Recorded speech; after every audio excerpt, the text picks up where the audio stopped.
Good evening. Hope you like this nice dirt track up there. And that's back up north and the sort of tracks you get in the outback Queensland. Birdsville, for example. What a great picture. Anyway, we've got a more interesting picture coming up, and this is for Friday night.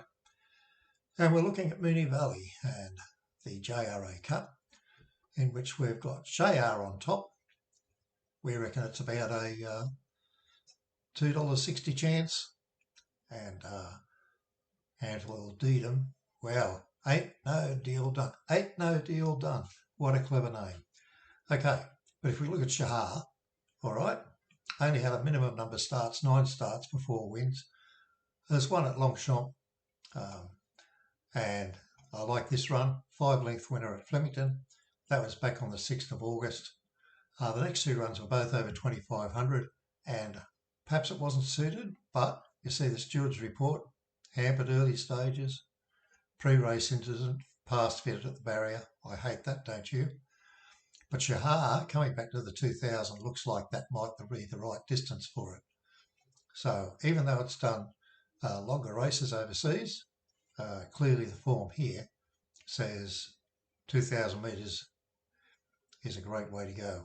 So I'm going to stick with that in race 6. In race 7, that's the Moonee Valley Cup. This is on Friday night, of course.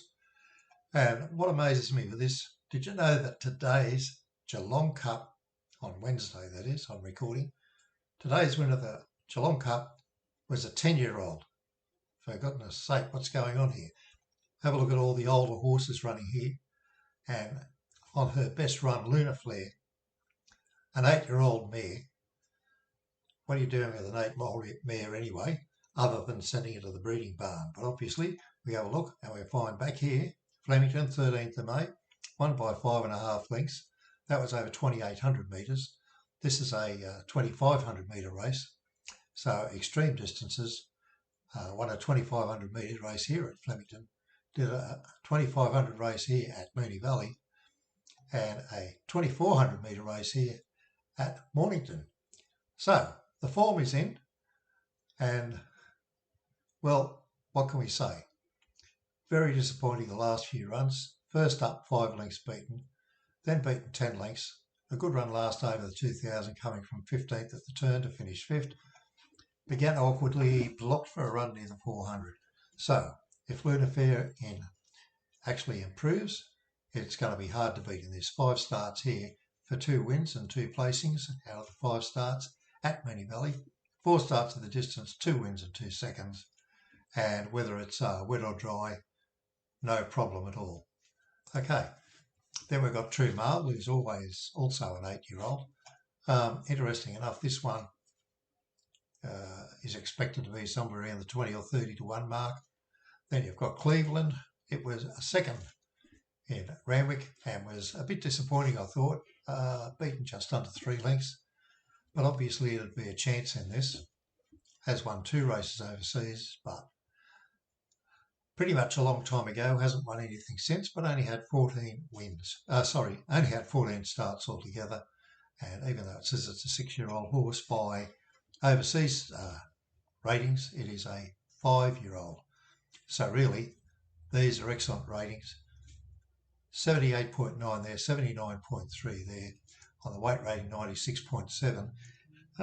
Not that flash for a race like this. Nevertheless, Cleveland is clearly going to be a very good chance.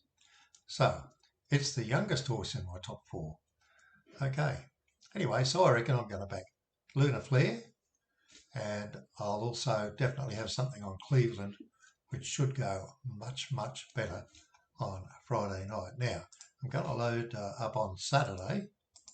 Why do you think? Well, guess what's on Saturday? It's the Cox Plate. So let's have it's probably about race 9, I would think.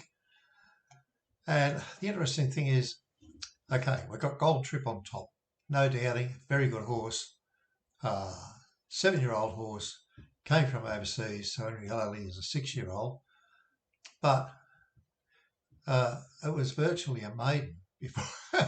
It's almost a maiden. It only won 1 race before winning the Cup last year. and has come back this time after a spell. First of all, didn't do a lot in Sydney going that way.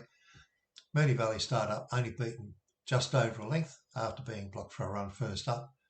Flemington was a mighty performance, no doubts about that. Blew them away, only win by 2 lengths, but by golly, how fast was it running in the end? And then the Caulfield Cup ran at 82.4, and on the weight ratings, that's 103.8. So, magnificent time in that race. Outstanding when you compare it to the rest of the races on the day. So, right in form, and I think I have to give it to her. I have to say that Gold Trip is going to be the hardest one to beat, but I also am really keen on Fangirl. She's been amazing lately, and Randwick last start won by nearly 3 lengths, even after being slowly away. Was third over the 1600 back 28 days before the 16th of September. Won first up, 11th at the turn. Brilliant performance. And even though it hasn't won at 2,000 metres yet, or 2,040, this Saturday could be her day. She's a 5-year-old mare, but racing as well as ever. She just knows how to get the job done. Okay, so that's my summary for now. Now, I would like you to go to my Horse Racing Australia site. Let's see if I get it up here for you. And we'll just go to Horse Racing Australia. I did an interview with Michelle Bishop. Michelle Bishop, you would know from the rugby league world and racing, working as a star performer for Channel 7. And I put an interview with her on my diary for October the 25th. I'd love you to go there and read it. Very important for anyone over 40 or anybody who's related to anybody over 40. It's a vital issue that's coming up, and I'm hoping to get the interview with Michelle Bishop up in the next couple of days after this. Okay, in the meantime, you know to go to horseracingaustralia.info. If you want to get into managing your money, then go to stakingkings.com. So that just goes into stakingkings.com. You can see there, it's a very simple website to get into, and that's where you can see lots of info on staking and how to manage your money if you're doing racing. Okay, and just remember, the aim is to win. You may be losing your money if you bet, and you don't take the best information, and you don't manage your money. Okay, that's all for now. And as I said, important interview with Michelle Bishop. More important than the Cox Float or Melbourne Cup, particularly to guys over 40. Okay, I'll see you again.